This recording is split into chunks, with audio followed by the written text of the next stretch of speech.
Jeff, how's it going, man? Can you hear me? Up, dog. All right. I think we're good to go. Just making sure. There we go. My background's kind of bright. That's weird. Big Jake, welcome, buddy. Welcome, welcome. Oh, We are sick. going to be Okay. talking about drums today. Fun fact. Nobody expects it. Nemi, welcome, welcome. Wait, we're talking about drums today? Yeah, we're talking about drum stuff. A lot of people don't expect, two drummers to talk about drums, but I thought we were talking about politics. imagine. Yeah, let me adjust my volume real quick. There we go. All right, much better. So we got some planning to do today, don't we? Yes. Yes. All right, yeah, all of our best stick tricks here. Whenever it's my turn, I will tilt my camera down so you guys can see better. Yeah, I'll do the same. But to kick it off, let's break the ice. Let's talk about what we're watching. What up, Black? What up, Dowd? So what you said you were watching some Marvel stuff? Yes. So I've been watching Gustavo, welcome, buddy. I've been watching Agents of S.H.I.E.L.D. lately. Agents of S.H.I.E.L.D. I think is really, really cool. I've always really, really enjoyed the Marvel Universe. And Agents of S.H.I.E.L.D., you kind of get to explore some of the lesser-known superheroes, which I think is very, very cool. Audio sounds good. Thank you, Black. Thank you very much. Welcome to the stream. So, yeah, I think it's really good. The main character, Daisy, is played by Chloe. I think her name is Chloe Bennett, if I'm remembering that correctly. She's really, really good. And, of course, Agent Coulson is great. Lots of different really, really good characters in there. Isaac, welcome to the stream, buddy. So, yeah. What about you, Jeff? I am rewatching. I'm just moving my pad so I can get out of that light at the top left-hand corner. I'm rewatching. What up, Isaac? I'm rewatching House of Cards. So, what up, Jay? I know that's probably slightly taboo, only because of everything that's going on with Kevin Spacey, or everything that did go on Kevin Spacey. But that show is so good. I mean, it's like political drama, but David Fincher directed the first episode, so it's just such a great show. And then also, since I already know what's going on, I can have it going on in the background while working on other music projects and stuff like that too. So, what up, Aiden? I've heard a lot about it for sure. Also, Fox, welcome. Rufina's a friend of mine. Jake, welcome, buddy. Jake said I was rewatching Project Runway, which I told him in confidence, but you know, those supermodels, they'll get you. Yeah. So let's talk about setting up your drums. I know we talked about this last week, and we never we just didn't get another chance to expand on it. I think we kind of ran out of time. But what are your thoughts on if somebody's sitting down at their kit and how you want them to, or how you suggest that they start so everything is as ergonomic as possible? Sure. So I think there's a couple of things that people need to keep in mind when you're setting up your kit in terms of ergonomics. What are we discussing on this day? We're talking about drums today, Fox. We're talking about drums. Queen Rufina is a friend of mine, Jeff. We're not talking about drums. We're talking about... we hate drums. We don't like drums at all. We're talking about woodwind instruments. That's right. But until we get to the woodwind instruments, I think setting up your drum set ergonomically is super, super important, not only to make your playing more efficient, but also to ensure that you're able to play in a healthy way. Because, of course, drumming is just this. Thousands and thousands of times for thousands and thousands of hours, So repetitive stress injuries are a real concern that you should take seriously. And the best way to keep those from being a serious issue later on in life is to use proper technique and also to set your drums up in the most ergonomic and efficient fashion. And so I think it's something people don't take seriously enough. That I see lots and lots of very high-level professionals that play with very substandard, in my opinion, settings. And I'm never going to great. But I think that the two things to consider that are most important is the height of your throne and the height of your snare drum. Because those are the two things I feel that are going to have the biggest impact. And the height of the throne is the thing that I think people get wrong the most. So in terms of what is most efficient for the human body, what you really want is for the angle between your hip and your knee. So you've got your torso and then you've got your hip You want that angle to be an oblong angle. Yeah. So greater than 90 degrees. Not equal to or less than. It needs to be greater. Oh, so you mean like instead of like kind of like that? Is your Yeah. leg? So if this is Okay. if this is my backside and over here is my knee, this needs to be like this, Yeah. And then my torso goes up here, right? Not like this. Correct. Yes. That Oh would no, be no, like that. Not like this. Yeah. So my back, Yeah, my leg. yeah. It should be like this. Okay. My It neck, doesn't my have to back. be, Yeah, it doesn't have to be drastic. Some people overdo it, I think. Yeah. Sitting like this, Yeah. But it needs to be slightly greater than 90 degrees. The other thing is the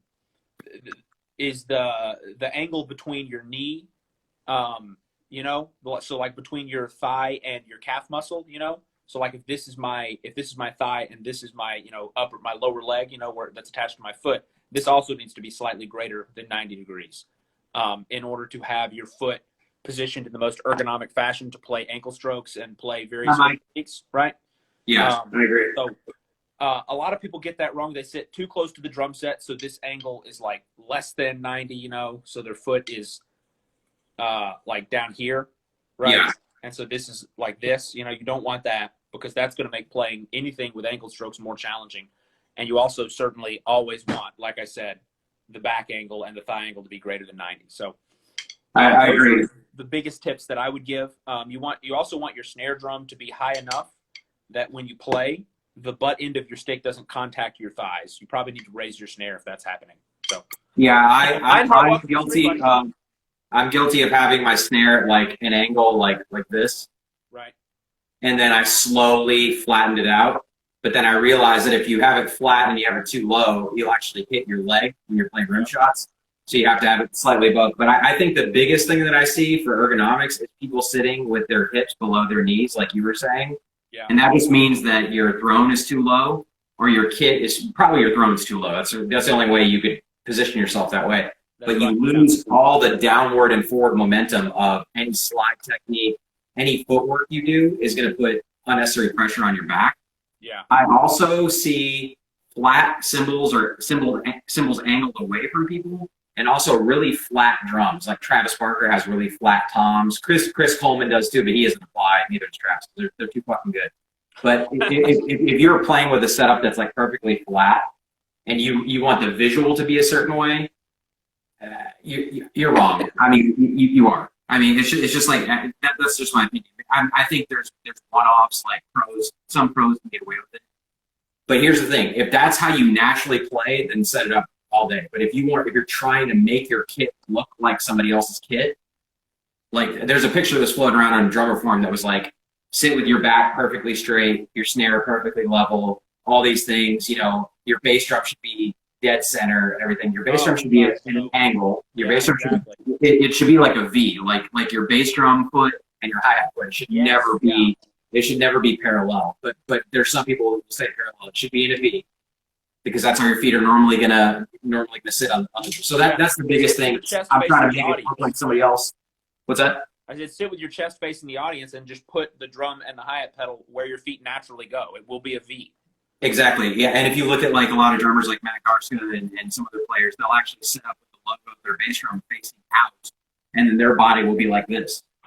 Right. Because the bass drum is facing the audience, but they're ergonomically set up. So I guess TLDR, don't set up to look like some other drummer. Blam, welcome everybody. What up, dog? Set up to that's the best, the most conducive for you. Because I know somebody like what is the drummer for Incubus?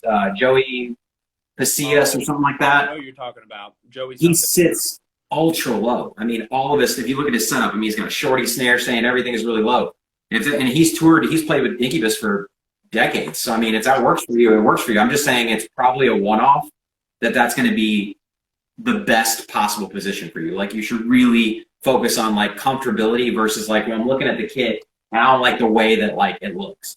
I want my toms closer together. I want them flat. Or I want my cymbals like really high or really low.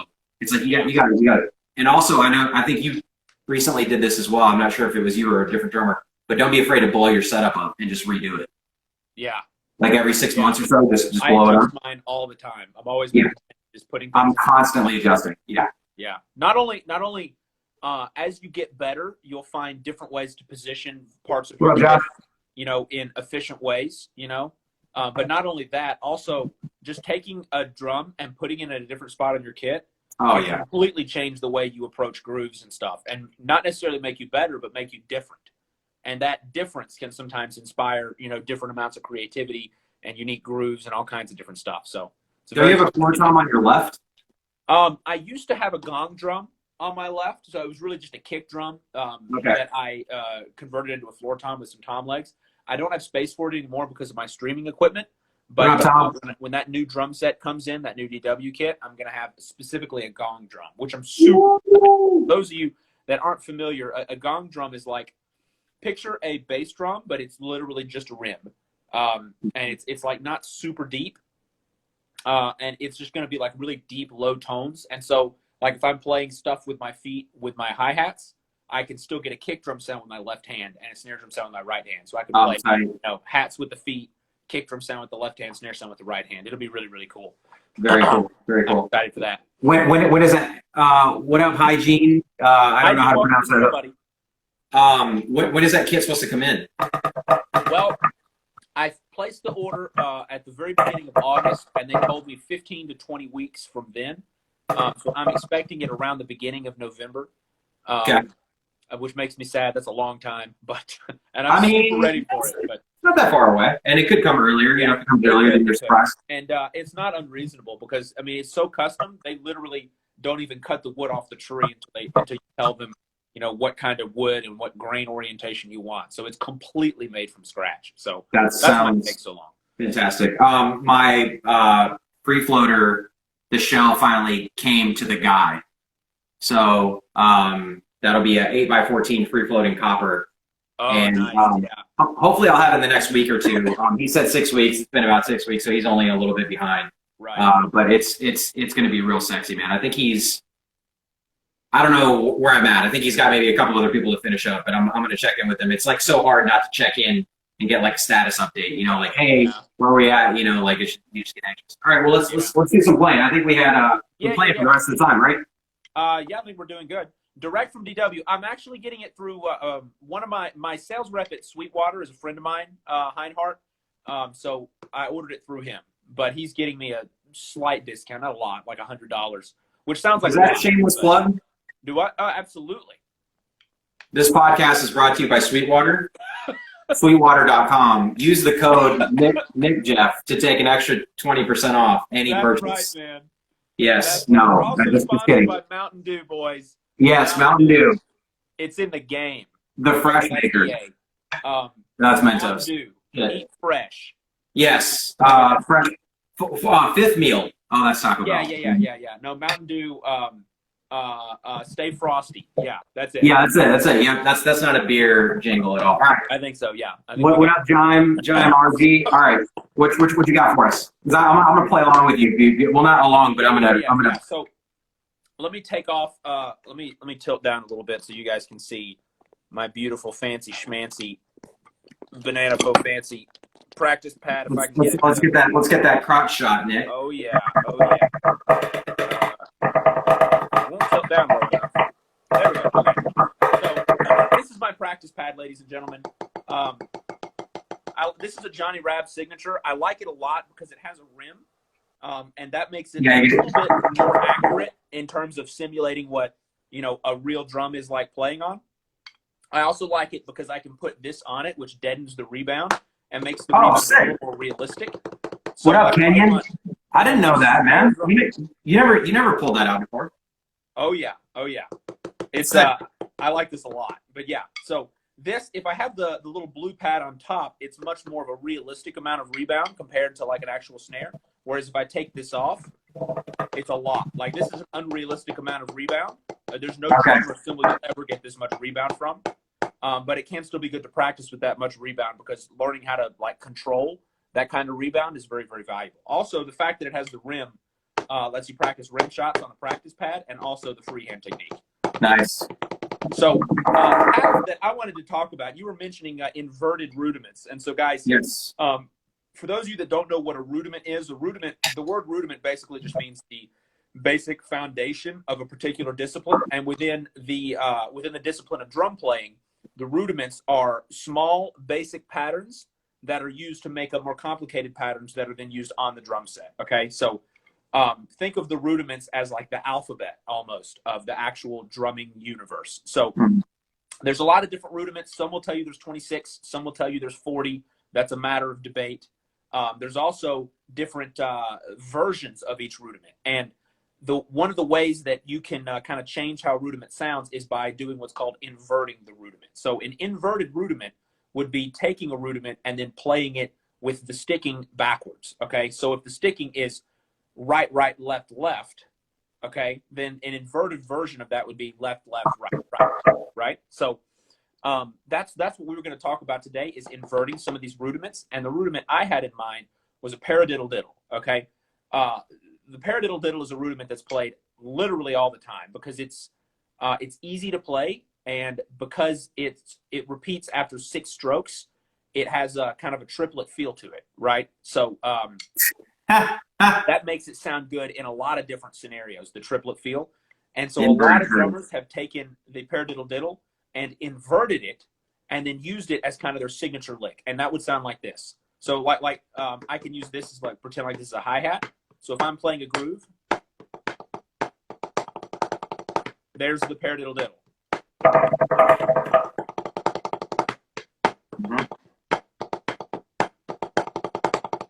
So when you invert it like that, it makes the sticking a little more interesting. And so before I talk about the inverted version, let me mention the regular version. The sticking is right, left, right, right, left, left. So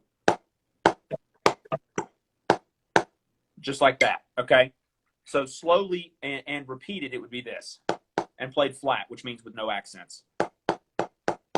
Right, left, right, right, left, left, right, left, right, right, left, left, right, left, right, right, left, left, right, left, right, right, left, left. People usually accent the first stroke. So played dynamically, which means with accents, it would be this.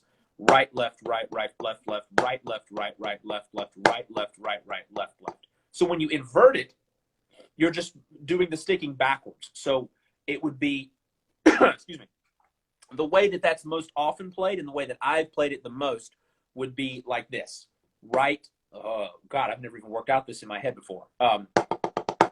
Right, left, left, right, right, left, right. Okay, so if we accent the first stroke, it's right, left, left, right, right, left, right. Right, left, left, right, right, left, right, left, left, right, right, left, right, left, left, right, right.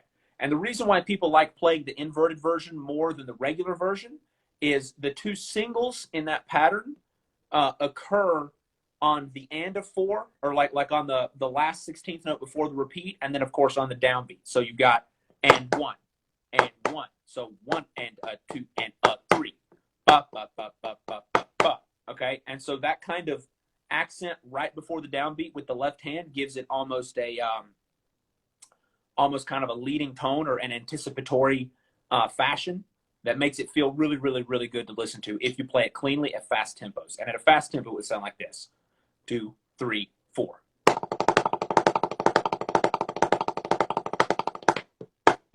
And a little bit faster.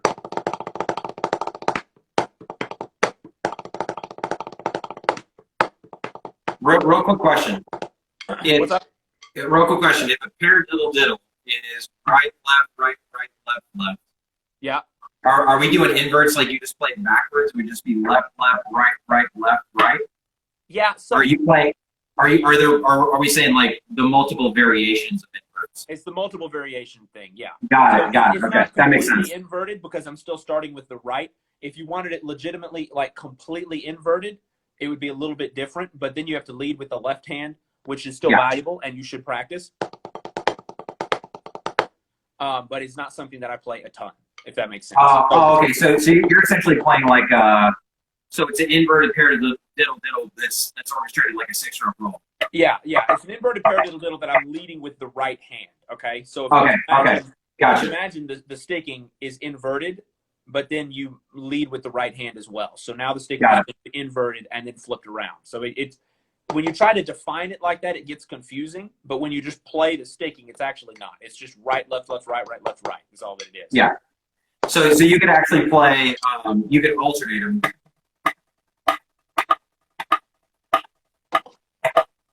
are you not accenting that left hand? Are you just I accent all. Well, it depends. Sometimes I accent both the singles.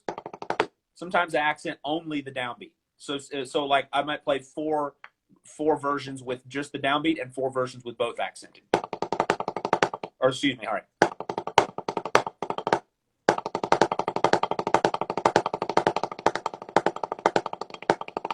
So okay, so yeah.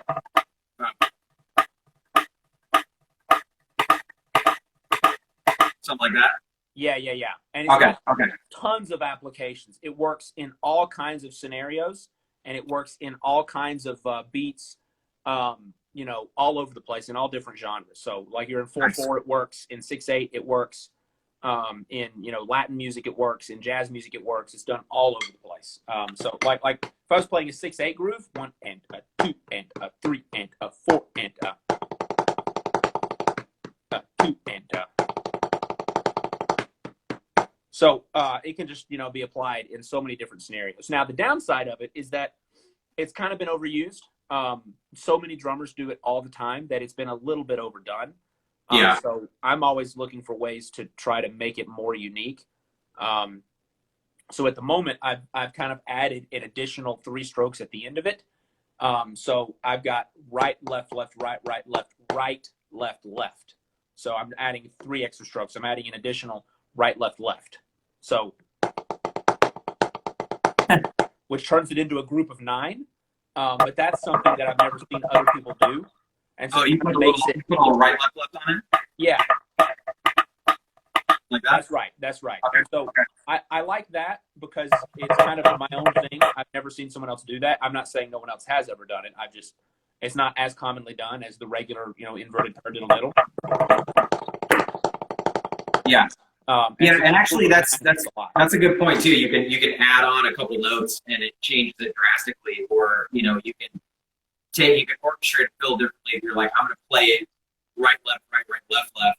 Then I'm gonna play a true invert, left, left, right, right, left, right, and then I'm gonna play it 6/4 pearl style, right, left, left, right, right, left, and then just keep cycling through those. Yeah, that's awesome, dude. What up, Justin? How's it going, bro? So that's the one that I wanted to talk about. I know you've got one as well. What did you have in mind? Yeah, I had Flam Tap. Mike said my drum line showing. Yeah, it actually looks a little bit cooler in the shot. I'm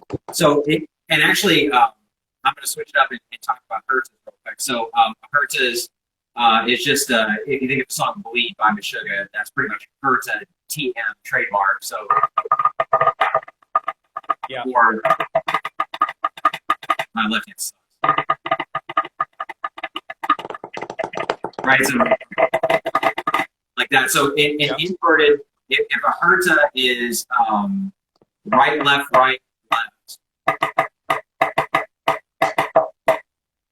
inverted would be left, right, left, right. I would assume, or it would even be actually it would be an invert because you're going because the opposite of is. So that's the answer to your question. I didn't play very well with my left hand, but if you want to do inverted Hertz, but I actually chose flam taps because inverted flam taps. Then this is the mind job. So a flam tap, for those of you who don't know, is basically a double stroke roll with a flam on the first note. Okay. So instead of right, right, left, left, we have right flam, right stroke, left flam, left stroke. Okay. So an inverted flam taps is actually going to be a true inverted flam tap would be starting with a downstroke instead of a flam.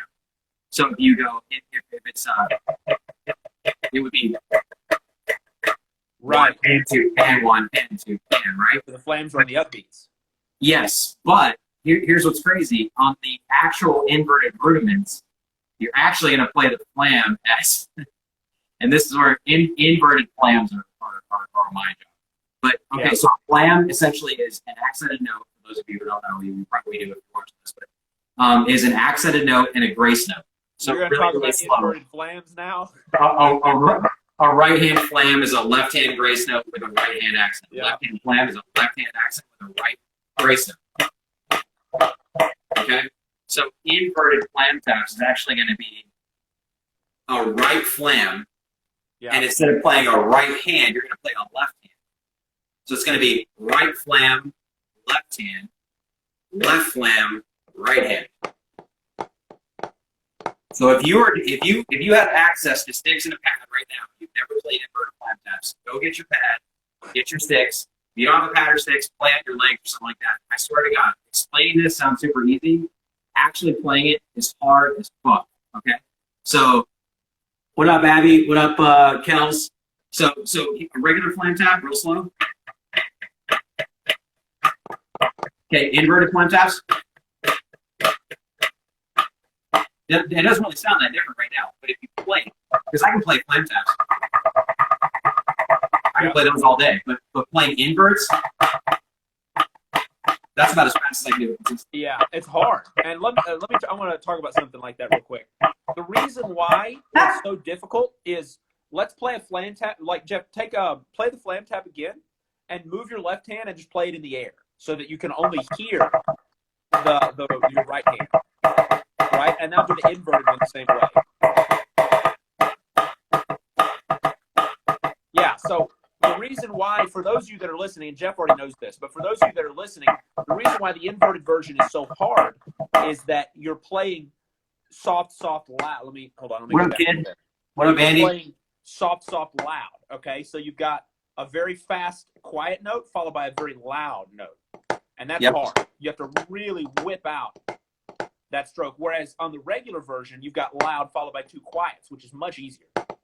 That's a really good point because people can play triple beat all day long. Yeah, but going quiet, if you play loud is much harder. It's hard to do that quickly, but it's very good practice because that's a groove that you'll play on drums all the time, which is Yep, exactly. All the time that's done on drums. So that's a great way of taking that kind of dotted eighth note groove from a drum groove and turning it into a rudimental practice pattern through the use of inverted rudiments. And I think that's really fascinating. And actually, the other thing that you can do, if you want to put this on an actual kit, is what up, guys? What up, guys? Is put the right hand on your ride cymbal and your left hand on the snare, and you can play. You're playing flam taps, and just do a boom chick with your feet, right, left, right, left, right, left, and the bass drum and the hi-hat. Yeah. And just try stuff out. If you do a, oh God, is this a flamacue? I think it's a flamacue. Or is that a flamacue? It's a flamacue. Yeah. So right flam, right hand, left, right, left flam, left stroke, right, left. If you do that between a ride and a snare, it sounds amazing. But so moving on, what you got? So the other thing that I wanted to talk about was, and Jeff, this is, I kind of come up with an additional idea since we were talking earlier. Let me go back down to my practice pad. So it's a combination of paradiddle, double paradiddle, and triple paradiddle. Okay, so if you've ever watched any of those gospel chops drummers and they blaze around the kit with absurd speed and all these patterns that make no sense that I'm sure you've spent many hours transcribing, so you probably know exactly what they're playing. But a lot of what they're doing is, everything that they're doing is various combinations of singles and doubles. And I always wondered, how do those people figure out how to play that stuff? Where does that come from? Well, I think I've figured it out. And it's crack the code. I'm about to crack an egg of knowledge on your head, okay? Crack an egg of knowledge. What up, Ryan? Okay. If you will take a flam, not a flam, a paradiddle and a double paradiddle and a triple paradiddle, okay? And practice them all in order. So paradiddle, paradiddle, and then double paradiddle, and then triple paradiddle. Okay? And then practice being able to transition in and out of all three of those very, very quickly around the drum set. That's kind of what a lot of what they're doing. So the singles they'll play on the toms. So if you imagine that this is a tom, let me flip this around. There we go. So you might play something like this.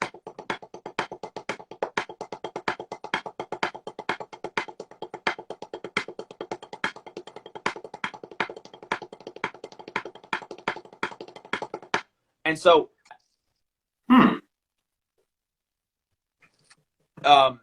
it can sound really, really cool once you get it up to speed on the drum set. It doesn't sound like that cool on the practice pad, but when all the singles are played on toms, it sounds awesome. And once you get it up to speed, you can really do some blazing patterns. And it's nothing but paradiddles, double paradiddles, and triple paradiddles, just played in series. Okay, so very slowly, and just imagine this is a rack tom or a floor tom. Yeah. All the singles are played on the tom, and then now to the double paradiddle, and now a left-handed double paradiddle, and then the triple paradiddle,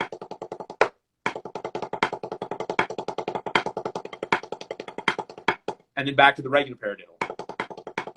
The one that I find to be cool is transitioning between the paradiddle and the triple paradiddle. So because the triple paradiddle has too many accents, so when you add the regular paradiddle into the triple paradiddle pattern, you get lots of kind of like double time sounds. So it would be like this.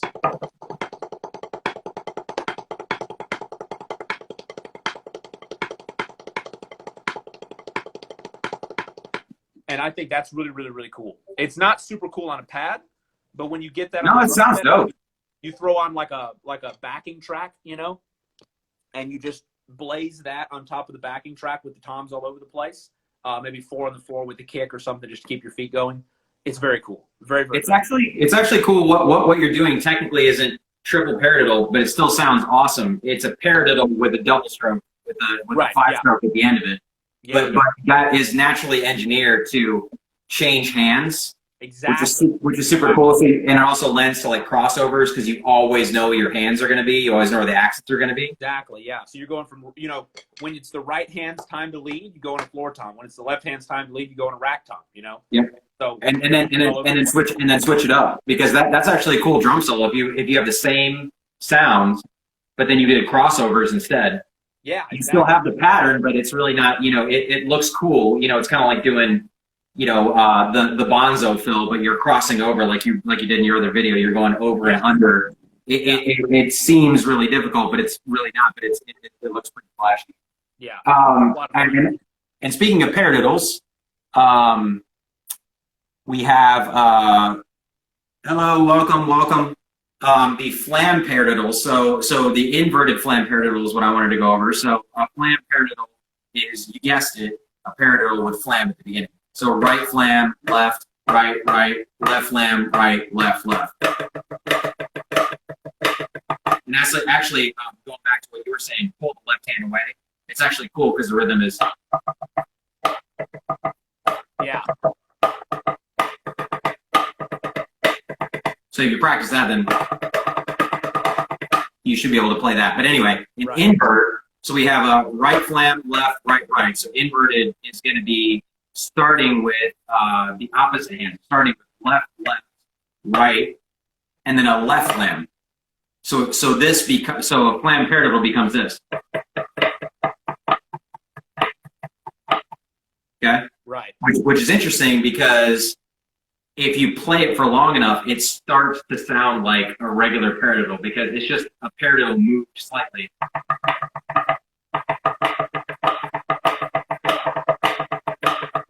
You hear that?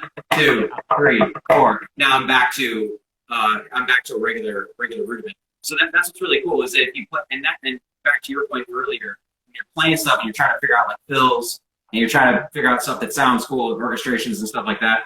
Sometimes the simple stuff sounds dope because you could play 2 inverts and then into 2 regulars, and if there's drummers listening, they're going to be like, "Wait, what the fuck was that? That sounded awesome." If you loop it. Something like that.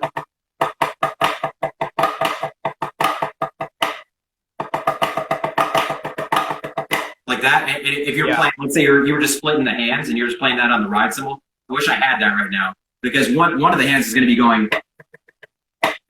which is going to sound dope on the snare. But if you take one hand away. With this pad, you can just play it on different sound sources, Well, that's true. Shameless plug for the Johnny Rab pad. Shameless plug, guys. We're sponsored today by Johnny Rab and his special practice pad. Johnny Rab, just do it. Let me see if I can get a different. kind of cool. That's a clever idea.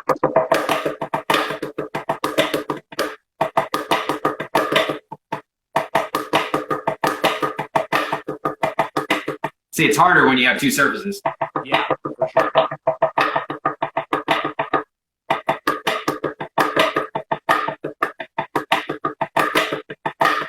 So if you're on the bell, you have a seriously cool syncopated pattern. You don't even have to think about it. And if you're going boom chick with the feet, it's awesome. And then you can do the same thing with the paradiddle diddle, a flam paradiddle diddle. So you have right flam, left, right, left, which is a little bit more advanced. But then that way, I like that though. That's kind of got almost a 6/8 swing feel to it. Yeah. And ding da ding ding da ding ding. I mean, you got a really nice like syncopated pattern. You just put the right hand on the ride, keep the left hand on the snare, and then an inverted flam paradiddle would be right, left, right, left flam. Right. Okay, so it's just one of those things like you just really build your chops, and especially if you're like bored with rudiments, and you're like, oh man, it's just a paradiddle. How many different things can I do with a paradiddle? You know, Right. You know, you can invert them. You can do what you said with the triple paradiddles. You can add in paradiddles with that. You can do a bunch of different things. But I would highly suggest inverting and trying to just see what it sounds like around a kit. Yeah, I think that's a cool idea. I think that's really fascinating. There's so much potential with that kind of stuff, and breaking, like just playing rudiments and moving your hands to different sound sources. It really opens up your mind to like different stuff. You know, people don't realize that every single thing that can be played on the drum set already exists in the form of a rudiment somewhere. You know, literally everything. You know, literally everything. So if you learn all the rudiments, you will have learned every single thing that could ever possibly be played. You know, it's just like the alphabet. Once you learn every single letter in the English alphabet or any other language's alphabet, then you have the makeup for every single word in that language. And that doesn't mean that you can speak the language, right? Doesn't mean that you can use the rudiments. Doesn't mean you're the best drummer on the planet, because you still learn how to apply them in creative ways and, you know, where to play them and where not. But it is a great foundation. So I'm doing a lot of lessons like that on YouTube lately. I just think there's a lot of potential in there. So rudiments are really cool. What up, guys? Welcome. So anyway, that's all I got about rudiments. I'm not here to talk about them all day. There's talk about them all day. A good amount of knowledge. So well, you were going to talk about single stroke 4. Yes. So the single stroke 4, guys, is another rudiment. A lot of people don't think of it as a rudiment because it's just a single stroke roll, really. And it's hold on one second. I love how you're just like, you know, I can talk about rudiments all day, but let's talk about something else. Like, okay, single stroke 4. This is one of my favorite rudiments. Yeah. So the single stroke 4 is exactly what it sounds like. It's 4 single strokes. Okay. So, but the difference, like what sets it apart from just a basic single stroke roll, which would of course be this,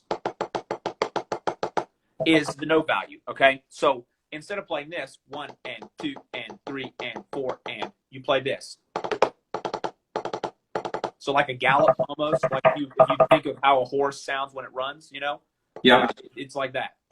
Ba-da-ba-da, ba-da-ba-da, ba-da-ba-da, ba-da-ba-da. And of course with the left hand lead. And I like this a lot because it opens up a lot of possibilities, especially on the drum set. And just like I mentioned before, if you think of this as a different sound source, like a floor tom, you know, or actually let me flip it over. Oh, another shameless plug. Shameless plug, man. Johnny Rab practice pad.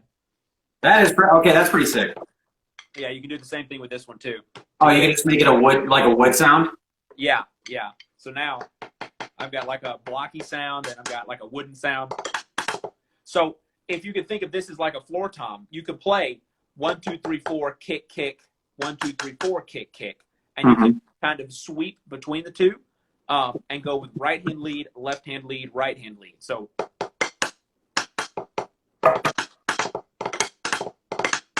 like that, and then you fill in the gap with kicks. So kick, kick. Obviously, you can't hear a kick drum right now because I'm not playing a kick drum, but like I'll speak.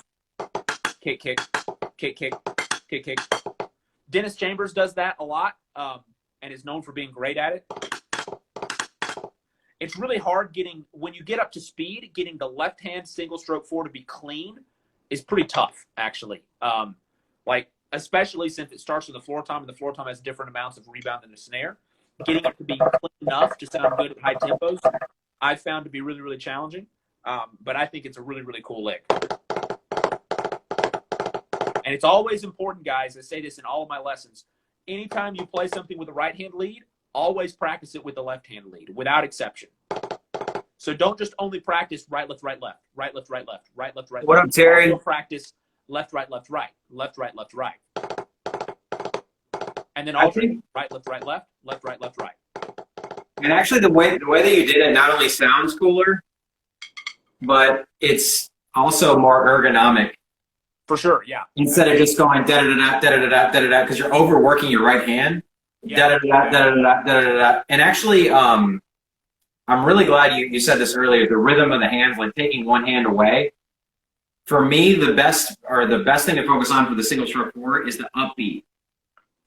Right. Because if you're playing in 4/4 da da da da da da da da da da da, you're playing da da da da da da. That's where the accent is. If you focus on that, if you're playing it real slow, and of course you're not going to accent it after a while, but if you're playing it real slow and you just go,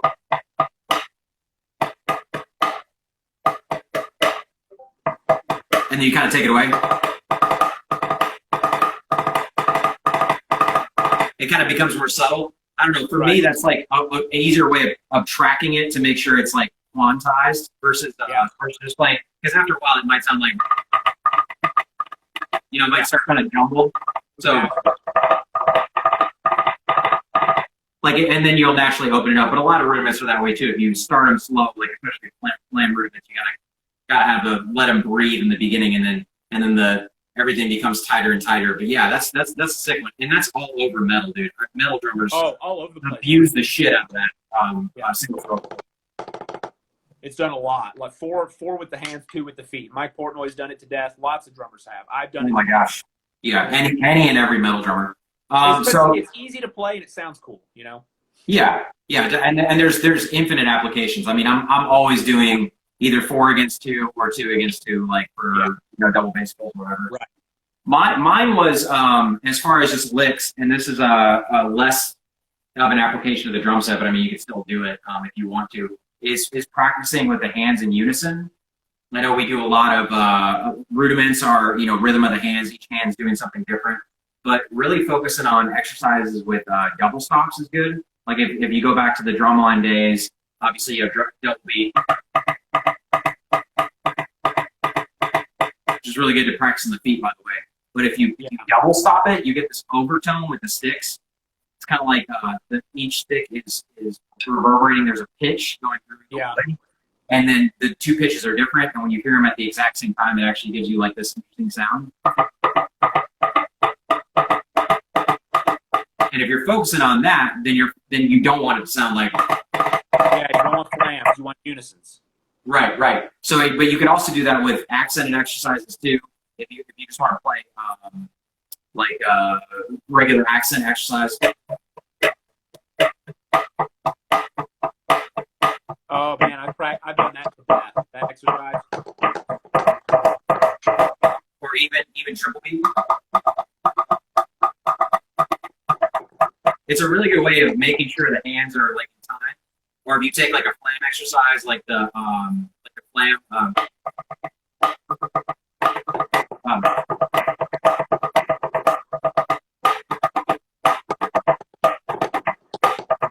You can even break it down and say, well, I can't play paradiddles that fast. Right.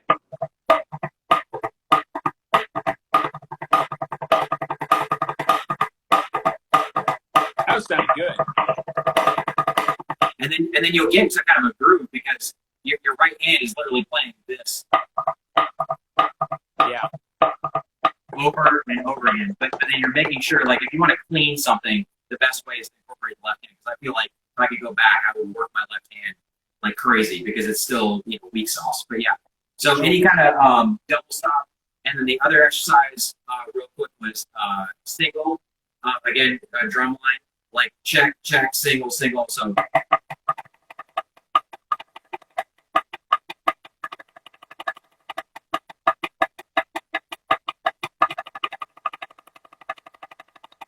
really trying to get the so it's not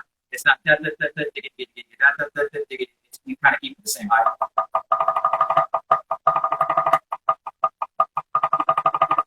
And then a long one if you want.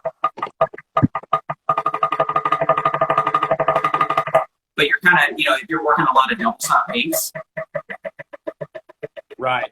then when you get to singles, then it'd be a little easier. So yeah, drumline stuff coming out. I mean, that's just going to be my thing. So too many years of doing it. Yeah, I think that's really cool. Lots of cool stuff comes from drumline, and it's so valuable to practice that stuff. Whether you're a snare drummer in a marching band and you're never going to play on a kit, or if you're a drum kit drummer and you're never going to play in a marching band, there's a lot of overlap between the two disciplines, and getting good at one will benefit the other,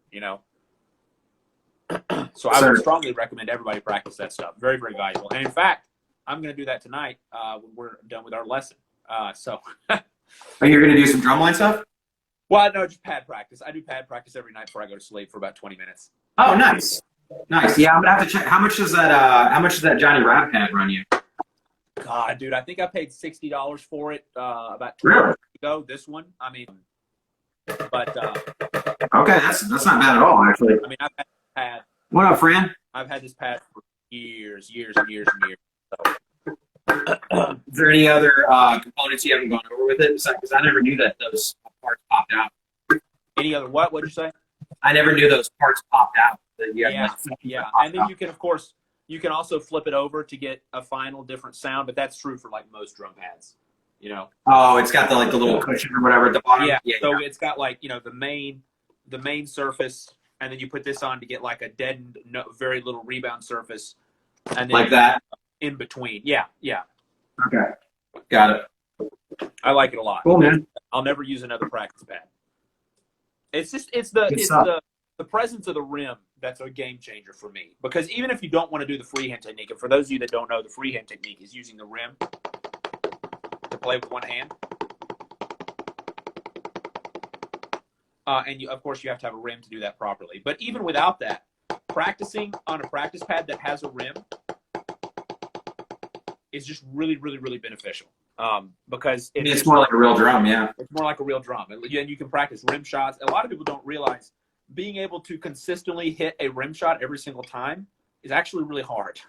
It's not something you can just do. You have to practice rim shots. Otherwise, you're going to, hit the rim and not the drum at all, or you're going to hit the drum and not the rim at all. It takes some time to get good at rim shots.